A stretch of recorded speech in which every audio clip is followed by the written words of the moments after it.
My name is Trevor Timm. I'm a digital rights analyst at the Electronic Frontier Foundation. We focus on all sorts of internet law, from free speech to privacy to copyright and fair use, and basically we fight for the user. We're doing a lot on NSA surveillance programs, domestic drones, also all sorts of free speech and transparency issues.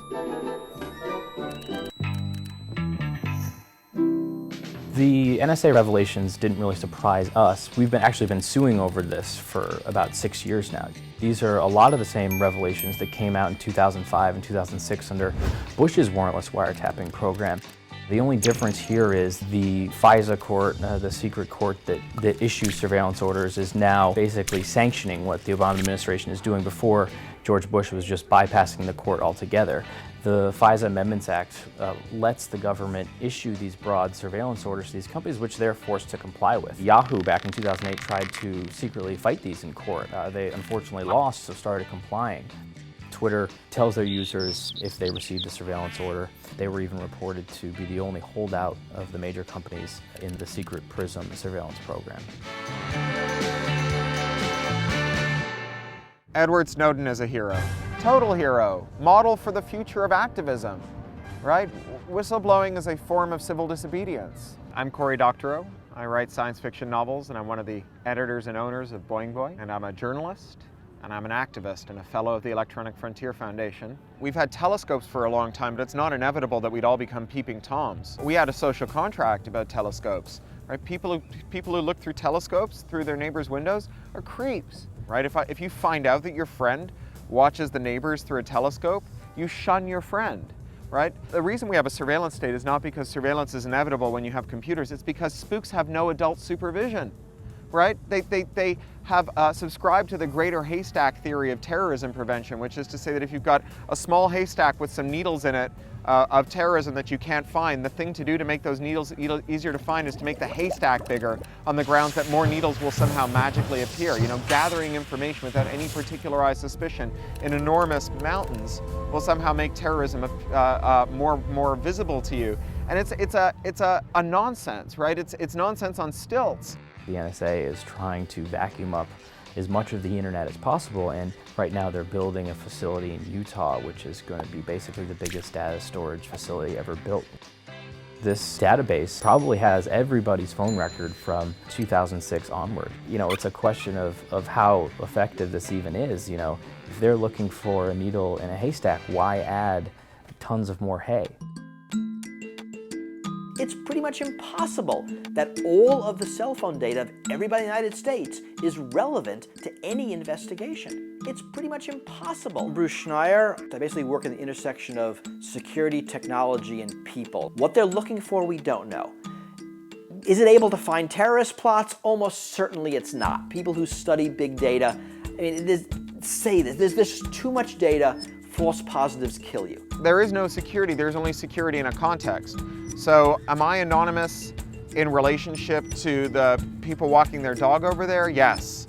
Am I anonymous in relationship to the phone company who can track my SIM as it moves from tower to tower and my IMEI in case I swap SIMs? No. I think it's really scary for people, especially innocent people who have no reason to believe that they've done anything wrong, and yet the government has all this information. When you look at some of the stuff the NSA is doing now, they're bypassing the cryptography. Now, you have an encrypted channel between you and your Gmail account, right? It uses SSL. But if the NSA can go into Google and say, give me the email, it doesn't matter if it's encrypted. We can encrypt things so that nobody can decrypt them, period. I mean, that you know, computers the size of planets and millions of years, we can throw around all those big numbers. But as soon as you start building actual systems, software on computers, on networks used by people, suddenly the math becomes just a small part of overall security. And there are many, many ways to break into a system. I have full disk encryption on a Linux box that I carry around in my bag. So if I lose the machine, the data is proof against anyone except a state-level actor. I have an encrypted backup drive that I travel with and another one on my desk, so that's my personal data strategy. You know, you can download Tor, which is an anonymizer, so it basically hides your location of where your computer is.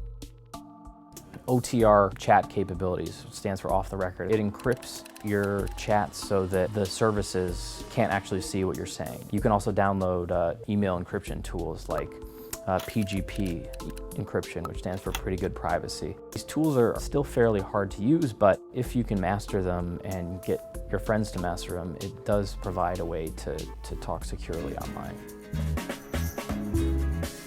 PGP is still way too hard to use for civilians. I won't pretend it's not. It's worth the time you invest, but that's a couple hours that like everybody's like, well, I could be watching Doctor Who. If we spend as much time figuring out the UI for PGP, like as much human hours as we did for Farmville, we would have totally wicked email security by default everywhere. Most cloud services are more secure because the people who run them do a better job than the users at security. But we're not talking about security against attackers. I mean, there's a great reasons why you do this: performance, convenience. I mean, we love Gmail, but you're still trusting Google with your mail, and Google can give a copy to the government. Right? You can't stop them. The best and simplest thing people can do if they're looking to help solve this NSA surveillance problem is call their representative. There are half a dozen bills in Congress right now that need supporters, and the only way representatives are going to start supporting them is if they hear from their constituents that they really care about this issue and that their job in Congress actually depends on it. Congress definitely has the power to set up these courts, and it's definitely in their power to rein them in. You can throw away your computer and your cell phone, but good luck.